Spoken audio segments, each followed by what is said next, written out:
Hello hello hello. क्या हाल है आप लोग का। तो स्वागत है K2 कैप्टन एकेडमी में। आज हम लोग फिर से आगे चलेंगे। कल कहाँ तक पढ़ाए थे, याद है तुम लोग को? कुछ भी थोड़ा सा याद है कि नहीं यार? याद है ना? हाँ, तो याद रखा करो। हम तो याद रख ही लेंगे, थोड़ा तुम भी याद रख लो, मुझे भी, कंटेंट भी। ओके, तो कल हम लोग यूक्लिड विभाजन एल्गोरिथम के मदद से SCF निकालना सीख रहे थे। तो आज एक क्वेश्चन हम उस पर करवा दे रहे हैं फिर से। उसके बाद हम इससे यूक्लिड विभाजन एल्गोरिथम पे सेकेंड टाइप के क्वेश्चन पे चलेंगे। ठीक है, कोई दिक्कत? ओके, तो देखो एक क्वेश्चन हम लोग कर देते हैं। वो मतलब यूक्लिड विभाजन एल्गोरिथम SCF कैसे, SCF हमको फाइंड करना है। मान लो 1350 और इसको मान लो मैं कितना बोलूँ, चलो इसको 85। ओके, SCF ऑफ, अच्छा 85 थोड़ा सा बड़ा नंबर में ले लेता हूँ, 125। SCF ऑफ इसके माध्यम से 125 SCF 1350 और 125 का निकालना है। किसके विभाजन से, किसके मदद से? यूक्लिड विभाजन एल्गोरिथम से। और कभी भी आपके एग्जाम में SCF निकालने आएगी तो यही मेथड लगेगा, ये मेथड। और नेक्स्ट मेथड हम लोग पढ़ने वाले हैं प्राइम फैक्टराइजेशन, जिसको अभाज्य गुणनखंड विधि बोलते हैं, उस मेथड से। ठीक है। अरे कहाँ देख रहे हो तुम यार? यहाँ बोर्ड पे ध्यान दो भाई, गलत बात है ना, तुम ऐसे करके देख रहे हो, यहाँ ध्यान दो। चलो ठीक है, तो हम लोग सॉल्यूशन में लिखेंगे। हम लोग क्या बोले थे? सॉल्यूशन मतलब उत्तर। उसके बाद हम बोले थे लिखना क्या है, यूक्लिड विभाजन एल्गोरिथम से क्या जानते हो भाई? हम बताए थे, याद है आपको? A बराबर BQ प्लस R। बताओ R का क्या कंडीशन था? बताओ जल्दी बताओ। हाँ, 0 greater than equals to R और less than equals to B। अच्छा, हम क्या बताए थे? A और B को कैसे सेलेक्ट करना, याद है? याद है, बिल्कुल याद होगा। A हमेशा वो नंबर होगा जो बड़ा होगा। तो A बराबर मेरे को कितना हो, 1350। और B बराबर कितना है, बताइए, जो सबसे छोटा नंबर होगा 125। अब क्या करना है, स्टेप लिखना है। यानी फर्स्ट स्टेप में क्या लिखना है, 1350 बराबर A बराबर BQ, यानी B मेरे को कितना दिया हुआ, 125 मल्टीप्लाई बाय, ठीक है। Q हमको नहीं पता, R भी नहीं पता, तो R की जगह फाइंड। अच्छा, Q और R कैसे पता करेंगे? सिंपल, भाग विधि। तो भाग दे देता, आ रहा है ना? अरे आ रहा है कि नहीं भाई? हाँ आ रहा है ना, ठीक। चलो, तो हम लोग भाग देंगे, सिंपल है, 125 में। इसको अरे कभी भी आप इसको रफ में करें, बोर्ड एग्जाम में आप दे रहे हैं तो इसको रफ में करें, और इसको स्टेप बाय ये स्टेप लिखना, इसको रफ में लिखें। तो 125 में भाग देना मेरे को कितने में, 1350 में। 125 एकम 125, तो ये कितना आ गया भाई, 10। ये 0 हो गया, 100। अब लगेगा क्या, नहीं, तो 100 भागा कितना हो गया, 125। अच्छा सॉरी, ये थोड़ा सा मिस्टेक हो गया मेरे से। ये 10 आ गया और 1 0 यहाँ है, तो 1 0 यहाँ भी आ गया, ठीक है। हाँ, तो अब 100 में फिर भाग देंगे कितना, 125 से, तो कितना हो जाएगा, 100 एकम 100, तो ये आ गया 25, ये 0 हो गया। अब 25 से भाग देंगे में 100 का, इस 4 बार में कितना हो गया, 0 0। तो बताओ, अगर भाग विधि में बोलूँ तो SCF के इसका कितना हो गया, 25। तो स्टेप बाय स्टेप में क्या लिखना, 1350 बराबर 125 गुना कितना, 10। तो ये 1250 प्लस बच गया कितना, अरे 1200, हाँ 1250, 1350, ये 100 शेषफल। अब सेकेंड स्टेप में क्या करना है, अब आपको बोले थे B को उठा के यहाँ लाओ, तो B को उठा के मैंने यहाँ ला लिया, ठीक है। अगर हम क्या बोले, B को उठा के यहाँ लाओ, और R को उठा के B की जगह लाओ, R के उठा को B की जगह, R के उठा के लाओ कहाँ पे, B की जगह पे। नहीं आ रहा उठ के क्या, अरे ज़बरदस्ती उठा लो भाई। तो 100 मल्टीप्लाई बाय 100 मल्टीप्लाई कितना, 1, प्लस का R कितना मेरे को बच गया, 25, ठीक है। फिर मैं अभी क्या, शेषफल 0 आया, नहीं आया, जब तक शेषफल 0 नहीं आता तब तक ये प्रोसेस करना। तो 100 उठा के यहाँ लाओ, बराबर 25 को B की जगह गुना 4 प्लस का 0, ठीक है। शेषफल 0 आ गया। अब इस स्टेप में हम बताए थे शेषफल 0 आने के बाद जो आपका B का वैल्यू होगा, किसका वैल्यू, बी का वैल्यू, वही आपका क्या होगा HCF होगा। तो बताइए HCF ऑफ 1350 और 125 का कितना हो गया 25। अच्छा यही HCF हम क्या बताए थे 1350 और 125 का HCF भी 25 और 125 और 100 का HCF भी 25 और 100 और 25 का HCF भी 25, ये हम कल बताए थे। सारे स्टेप में क्या होगा HCF हमेशा समान रहेगी। क्या समझ आई आपको? ठीक है, अब हम लोग चलने वाले नेक्स्ट टाइप के क्वेश्चन पे, जो होगा सम और विषम, मतलब सम और विषम का क्या क्या फॉर्मेट हो सकते हैं। ठीक है, हम लोग चलते हैं। जस्ट 1 मिनट में बोर्ड मिटा दे रहा हूँ, नोट डाउन कर लो अगर स्क्रीनशॉट लेना है तो। ठीक है, कर लिया? अरे कर लिया ना, ठीक है।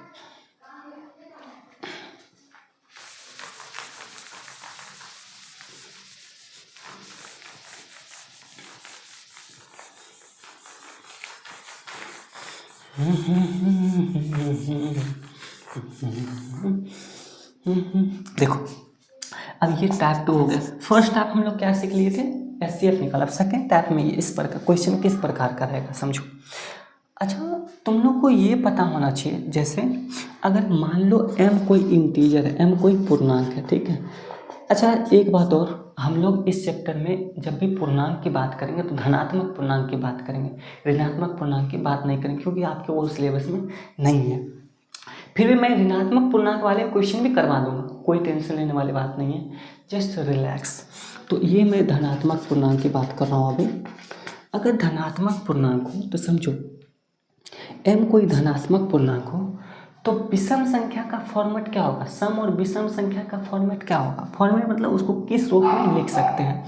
अगर मान लो सम संख्या हुआ तो सम संख्या को हमेशा 2m के रूप में लिख सकते हैं। किसके रूप में लिख सकते हैं बताओ है 2m के रूप में। क्यों? क्योंकि देखो 2 से भाग लगाने पे हमेशा ये भाग पूरा पूरा लग जाएगा। समझो अगर मैं सम संख्या क्या होती है, सम संख्या वो संख्या होती है जिससे 2 से विभाजित करने पे पूरा पूरा भाग लग जाए, यानी शेषफल 0 हो जाए। तो बताओ अगर मैं 2m को 2 से डिवाइड करूँ तो 2 से 2 कैंसिल, बचा कितना, भागफल कितना बचा m। तो पूरा विभाजित होने के बाद शेषफल कितना हो गया इसका 0 हुआ कि नहीं। अच्छा ये शेषफल नहीं है, ये भागफल होता है, आपको पता है ना, ये भागफल होती है। तो शेषफल पूरा पूरा डिवाइड हो गया तो शेषफल कितना आ गया 0। तो हाँ 0 आ गए। तो अच्छा तो कोई बच्चा बोलेगा सर हम तो 4m भी लिख लें, कोई दिक्कत है? कोई दिक्कत नहीं है, लेकिन ये लीस्ट फॉर्मेट हो गया, मतलब 2 जरूर होगा। इसको देखो अगर तुम 4m लिख दिए तो इसको मैं ऐसे लिख सकता हूँ कि नहीं, 2 × 2m लिख सकता हूँ कि नहीं, बिल्कुल लिख सकता हूँ। अब देखो 2m भी तो एक पूर्णांक ही होगा ना। अगर m कोई मान लो 2 कोई पूर्णांक है तो उसको 2 से मल्टीप्लाई करने के बाद क्या होगा 4 हो जाएगा। तो 4 भी तो एक धनात्मक पूर्णांक रहेगी ना, तो ये भी एक पूर्णांक हुआ कि नहीं, बिल्कुल हुआ। अब इसको मैं क्यों मान लेता हूँ, तो देखो इसी फॉर्मेट आ गया कि नहीं। सर कि m और q तो अलग अलग होगी, हाँ तो कोई दिक्कत नहीं भाई, लेकिन पूर्णांक तो है ना, पूर्णांक तो है ना भाई। हाँ तो यही समझना। तो हम हमेशा सम को 2m के रूप में लिख सकते हैं। अब m किसी को मानो x भी ले सकते हो, कोई दिक्कत वाली बात नहीं है। अरे उस x को नहीं, गलत, ये वाला x, अल्फ़ाबेट वाला x, समझ रहे हो ना, ठीक है। अच्छा विषम को क्या लिख सकते हैं, विषम को कैसे लिख सकते हैं, विषम क्या बोलते हैं ऑड, इसको क्या बोलते हैं इवन। विषम को कैसे लिख सकते हैं। अब देखो सम हमेशा क्या होता है, सम और विषम के बीच का अंतर कितना होता है, डिफरेंस कितना होता है, 1 होता है, पता है ना। मान लो 2 एक सम है, 3 एक विषम है, लगातार सम विषम हमको करना है तो 1 का डिफरेंस होता। तो बस 1 का डिफरेंस करने के लिए क्या करना पड़ेगा, इसको 1 बढ़ा दो या 1 घटा दो। अच्छा 1 घटा दो, क्या वो होगा क्या, हाँ बिल्कुल होगा। अगर मैं माइनस भी कर दूँ ना तो भी चलेगा, कोई दिक्कत वाली बात नहीं है। 2m + -1 कैसे, अगर मान लो m का वैल्यू कुछ भी रख लो, मान लो 3 रख लेते हैं, तो 3 दूना 6, 1 घटाओ। अगर मैं m का वैल्यू समझो, m का वैल्यू 3 रखूँगा तो 3 दूना 6, 1 जोड़ूंगा 7 हो जाएगा, 1 घटाऊंगा तो 5 होगा। देखो दोनों विषम आ गया क्या, ठीक है, कोई दिक्कत वाली बात नहीं है। देखो ये से m, अच्छा m क्या होगा, m कोई भी पूर्णांक हो सकता है, अच्छा अभी जस्ट बता हम धनात्मक पूर्णांक की बात करें, यहाँ पे धनात्मक पूर्णांक की बात करें ठीक है, लेकिन अगर ऋणात्मक भी हो तो कोई दिक्कत वाली बात नहीं है। अरे भाई अगर दो एक सम संख्या है तो -2 भी तो सम संख्या है, इस नहीं है? अरे है, -2 भी एक सम संख्या है। अगर 3 एक विषम है तो -3 भी एक विषम संख्या है, इसमें कोई दिक्कत वाली बात नहीं है। आई होप ये बात समझ आ गई होगी, ठीक है। अब देखो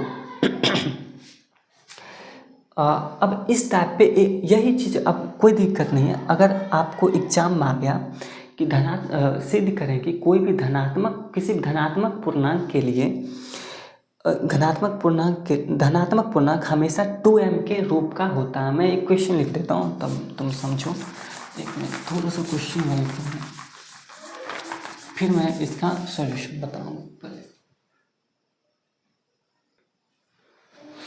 हाँ तो देखो, ये सेकेंड टाइप का क्वेश्चन है। तो क्या क्वेश्चन है, यूक्लिड विभाजन एल्गोरिथम की मदद से साबित करें कि धनात्मक विषम पूर्णांक, यहाँ हमेशा ध्यान रखना, धनात्मक विषम पूर्णांक 6q + 1, 6q + 3, 6q + 5 के रूप का होता है, जहाँ q कोई पूर्णांक है। तो देखो इस प्रकार का जब क्वेश्चन आएगा तो हम लोग कैसे बनाएंगे, रटना नहीं है, आपको देखना है साबित क्या करना भाई। 6q + 1 टाइप का साबित करना, तो आपको कुछ दिमाग में आएगा यूक्लिड विभाजन के। अगर मैं इसको BQ + R के फॉर्मेट में लिखना चाहूँ तो लिख सकता हूँ। ऐसे सोचना है ना, रट के क्यों जाना भाई। अलग क्वेश्चन आ गया तो फिर उसके लिए दिमाग बच्चे करना, ऐसे नहीं सोचना है। ऐसे लिख सकता हूँ, अगर ये मान लो नहीं भी रहता तो मैं ऐसे लिख सकता था इसको फॉर्मेट में, समझ आ रहा। तो यहाँ से अगर कंपैरिजन में करूँ तो b = 6 हो जाएगा कि नहीं, हो जाएगा कि नहीं, बिल्कुल हो जाएगा। r = 1 हो जाएगा कि नहीं, हाँ हो जाएगा। अगर हम मान लेते हैं माना कि a कोई धनात्मक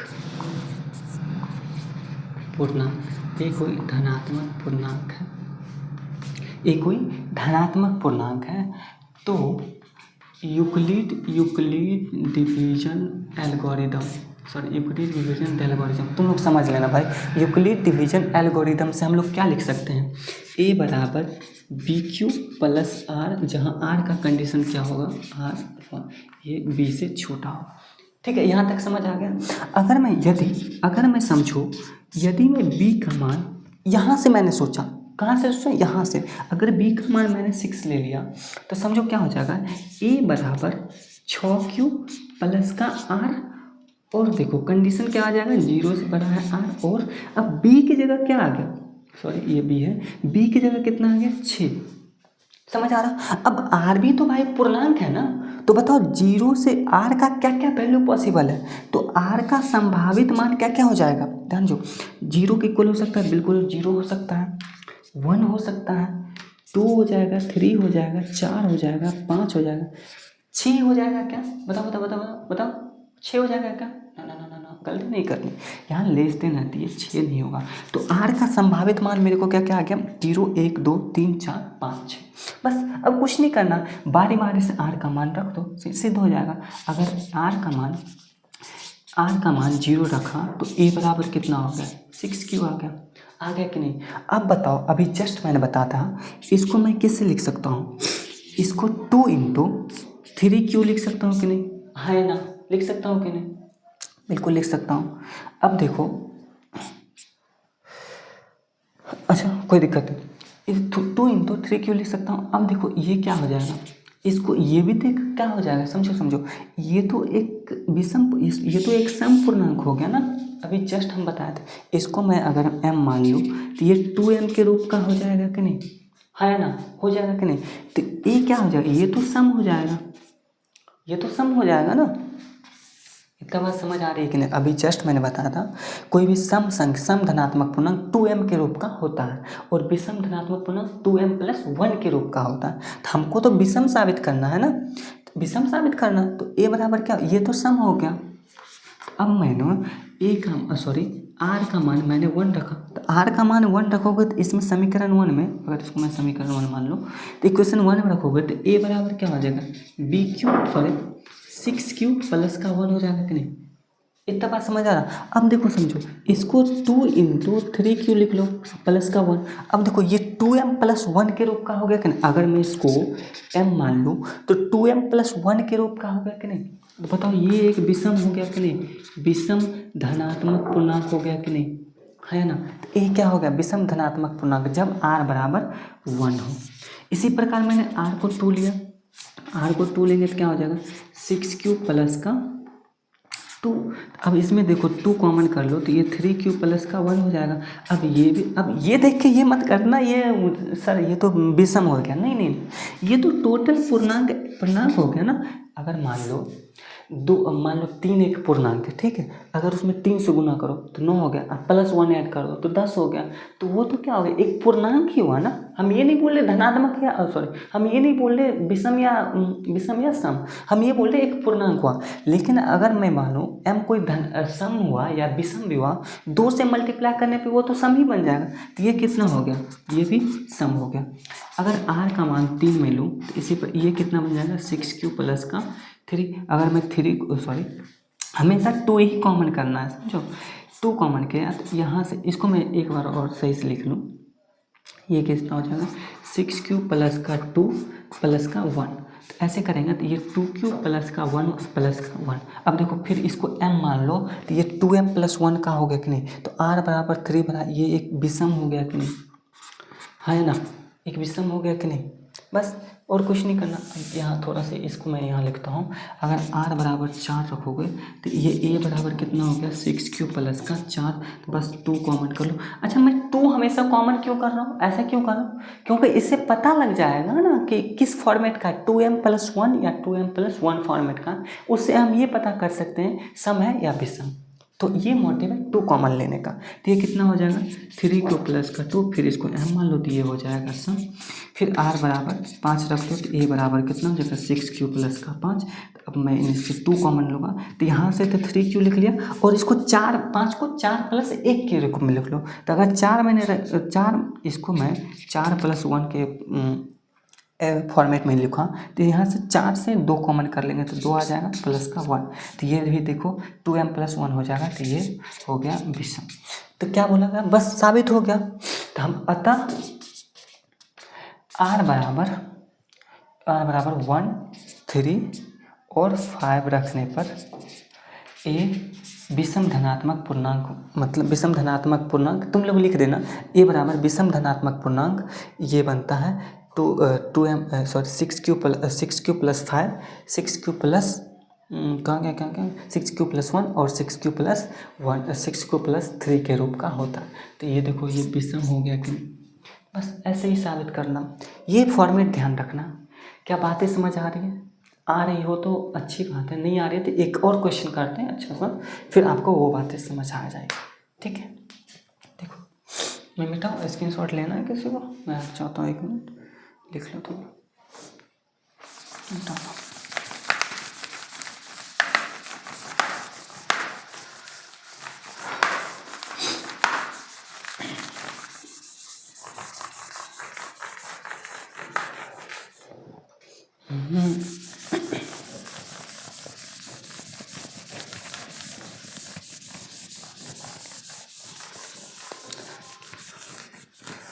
देखो यहीं से मैं लिख देता हूँ। अगर साबित करें कि कोई किसी धनात्मक पूर्णांक का वर्ग लिखा हुआ वर्ग 3m मान लेते हैं 3m या 3m+1 के रूप का होता है। हाँ ठीक है।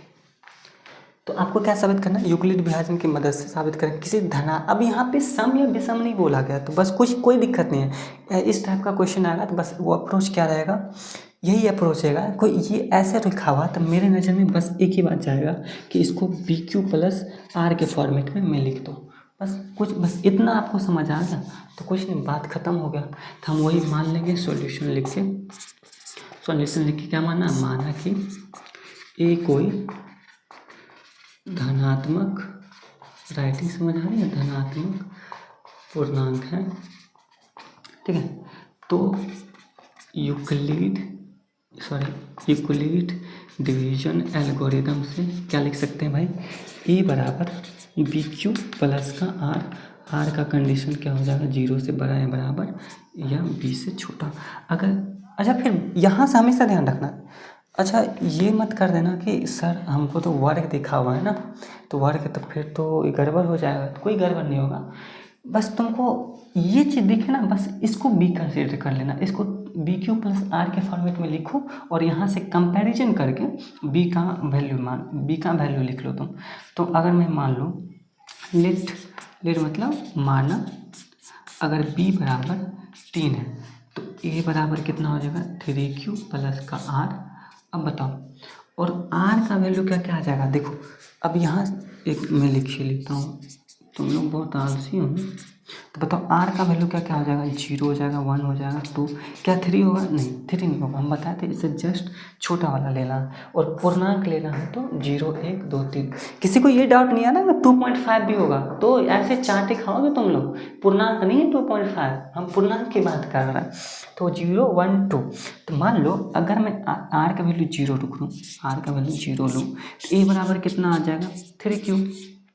अब हमको साबित क्या करना है, किसी धनात्मक पूर्णांक का वर्ग साबित करना। तो a को मैंने धनात्मक माना है तो इसका वर्ग करना, बस दोनों तरफ वर्ग करने पे लिख देना तुम लोग, दोनों तरफ वर्ग करने पर क्या हो जाएगा, वर्ग करेंगे तो इधर से a स्क्वायर हो जाएगा, इधर से 3q का स्क्वायर करेंगे, 3q का स्क्वायर करेंगे तो ये कितना हो जाएगा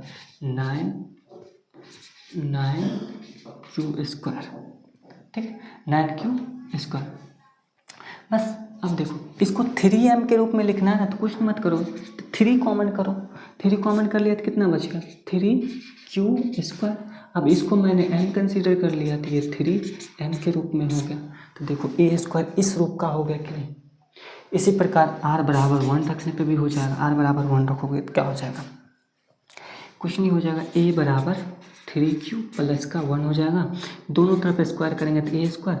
अब ये इसका स्क्वायर कितना हो जाएगा 3q प्लस 1 का होल स्क्वायर बराबर कितना, a प्लस बी का फॉर्मूला तो याद है ना, अरे याद है कि नहीं, हाँ याद होना चाहिए, बिल्कुल होना चाहिए।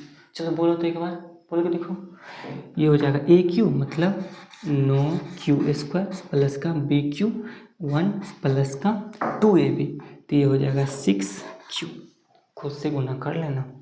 अब देखो सिंपल है, इसको 6q और इसमें 3 कॉमन आ रहा है कि नहीं, तो बस 3 कॉमन कर लो, 3 कॉमन किया तो इसमें कितना 3q का स्क्वायर प्लस ये कितना आ गया, ये हो जाएगा 2q, अब प्लस का 1 से तो 3 कॉमन नहीं कर सकते हैं ना, कर सकते हैं लेकिन फिर वो इंटीजर नहीं बचेगा। 1 से 3 कॉमन कैसे होगा सर, कर सकते हैं, बिल्कुल कर सकते हैं। मैं बता देता हूँ, अगर मान लो 1 लिखा हुआ, इसको मैं 3 कॉमन करना चाहता हूँ, इसे 3 कॉमन में करना चाहता हूँ, तो इसको मैं 1 को 1/3 लिख दूँगा, बस ये देखो 3 कॉमन हो गया कि नहीं, 3 इंटू अब कट करो तो 1 ही आ जाएगा, वही और कर सकते हैं। लेकिन अब देखो ये क्या होगा 3k स्क्वायर प्लस 2q, ये भी 3 इंटीजर होगा ना, तो इसको मैं मान लिया इंटीजर 3m प्लस 1, बस ये जो हो गया। अब r बराबर 2 रख के देखो, r बराबर जब तुम 2 रखोगे तो a बराबर कितना हो गया 3q प्लस 2, फिर से स्क्वायर कर दो, स्क्वायर करेंगे तो कितना आ जाएगा a स्क्वायर यानी 9q स्क्वायर प्लस का b स्क्वायर यानी 4 प्लस का 2ab, तो 3 दूना 6 दूना 12 का q। अब 3 सब में से कॉमन आ रहा था, 3 कॉमन कर लो तो ये 3q स्क्वायर बच जाएगा। अच्छा यहाँ इसको 4 को मैं क्या लिख देता हूँ 3 + 1, तो बताओ इसमें से 1 अगर साइड में मैं लिख दूँ तो 3 आ जाएगा कि नहीं, मैं लिख ही देता हूँ एक बार। देख रहे हो तुम लोग कितना कमजोर हो तुम लोग, नहीं तुम लोग तो बहुत अच्छे हो पढ़ने में। यहाँ से मैं 3 कॉमन कर लेता हूँ, तो ये कितना हो जाएगा 3 कॉमन करूँगा तो कितना 3q स्क्वायर प्लस का 4q प्लस का 1 प्लस का 1। अब देखो ये इंटीजर है तो ये कितना आ गया 3m प्लस 1। अब देखो क्या आया, हमेशा r का कुछ भी मान रखो तो a बराबर एक तो आ गया 3m का रूप का, एक 3m प्लस 1 रूप का, 3m प्लस 1 रूप का, बस यही हमको साबित करना था, हो गया साबित। समझ आ रहा है क्या, आई होप समझ आ रही होगी। नहीं समझ आ रही हो तो एक अच्छे से फिर से वीडियो देखो, तुम लोग आ जाएगी समझ, ठीक है। ओके। देखो अब एससीएफ से जुड़े कुछ ऑब्जेक्टिव क्वेश्चन पूछे जाते हैं, ठीक है। तो ऑब्जेक्टिव क्वेश्चन पूछा तो उसका हम लोग देख लेते हैं, फिर आगे टॉपिक पे चलेंगे। देखो जैसे क्या पूछेगा, इसमें पूछ देगा 2 लगातार विषम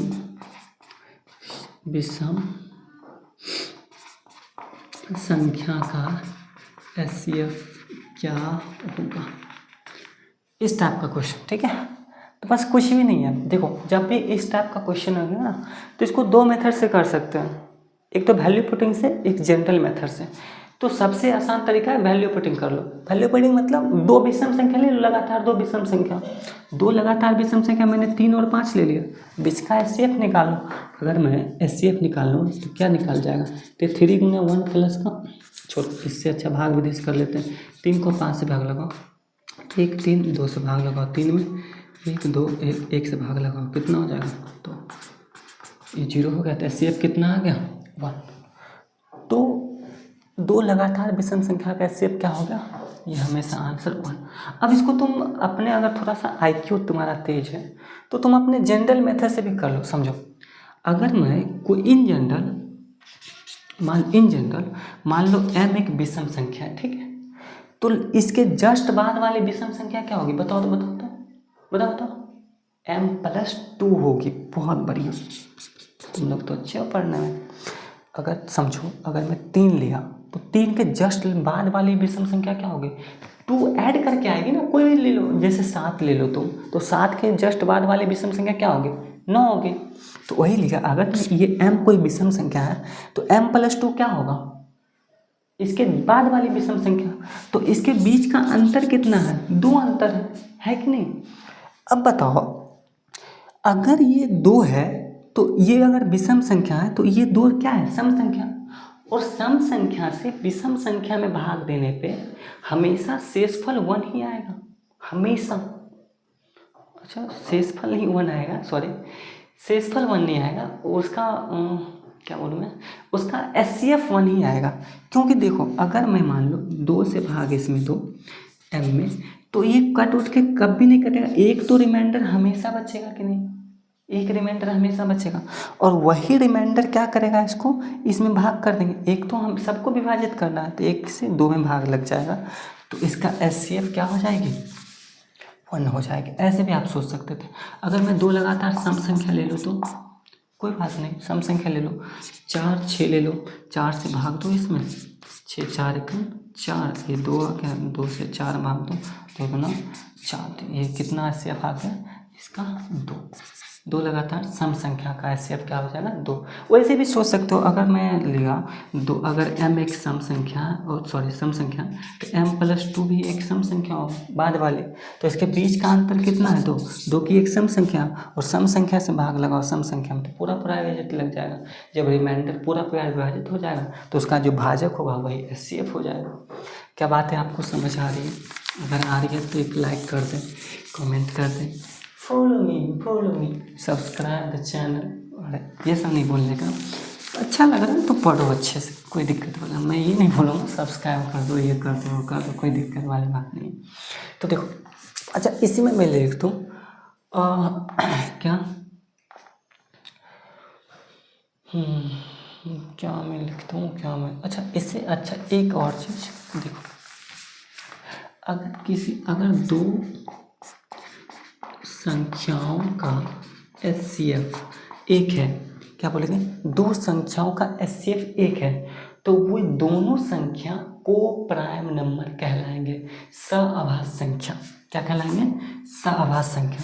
एचसीएफ कितना होना चाहिए, अगर मान लो 2 संख्या ए बी का एचसीएफ 1 है तो ए और बी क्या होगी, को प्राइम नंबर। क्या कहेंगे इसको, को प्राइम नंबर, हिंदी में इसको बोलते हैं सआभाज्य संख्या। तो बताओ एग्जाम्पल दो मेरे को, दुनिया में कोई भी लगातार 2 संख्या ले लो वो हमेशा को प्राइम होंगे, कोई भी।